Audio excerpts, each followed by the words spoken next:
For more on the deal between Iceland and Huang Nu-Bo, we're joined by our correspondent Jack Barton, who joins us now over in Oslo, Norway. Jack, so we hear first the Icelandic government saying no to Huang to buy that land outright, but it says yes to $200 million for a 99-year lease. Is this a change of heart, and if so, why is it being so?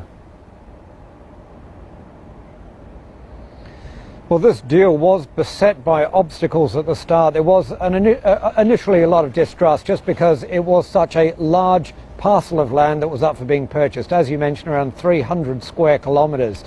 So at the beginning there was questions raised in Iceland, is this the Chinese government trying to buy this land? There was all sorts of controversies flowing around.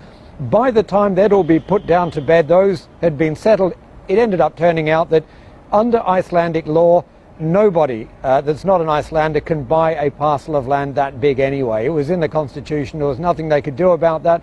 And at that point, it seemed the deal was dead in the water. But obviously, negotiations have continued in good faith, both on the side of the Chinese investment group and Iceland. And it seems a deal has been struck that is beneficial, very beneficial to both parties. Now, Iceland gets this enormous development. Of course, that comes with the job creation, the influx of tourists. And the investment group gets this deal at about a third less than they would have paid for it if they'd bought it outright. And of course, this lease is for 99 years. And even though the deal hasn't been completely signed off, it is expected that there will be an automatic extension of that when that lease runs out.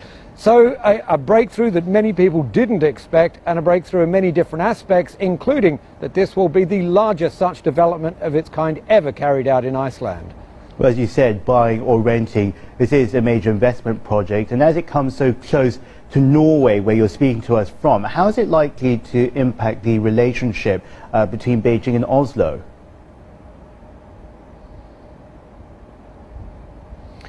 Well, I think what this has really been at the end is a trust-building exercise. Towards the end of last year, as I mentioned before, many people had written this deal off, and it sort of soured the mood of Chinese investment in Scandinavia. But what a difference a little bit of the passage of some time can make, because the mood is very different now. Obviously, this deal is being welcomed in Iceland as a win-win situation. Really, of course, for the Icelanders, also for the Chinese investment group.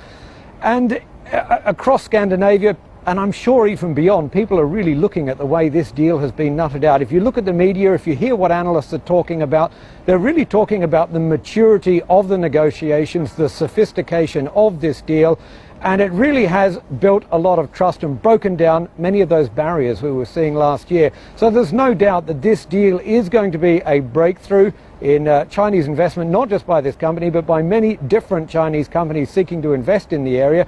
There's also no doubt that this deal will most likely end up setting something of a template for investment in Scandinavia and, as I mentioned, beyond.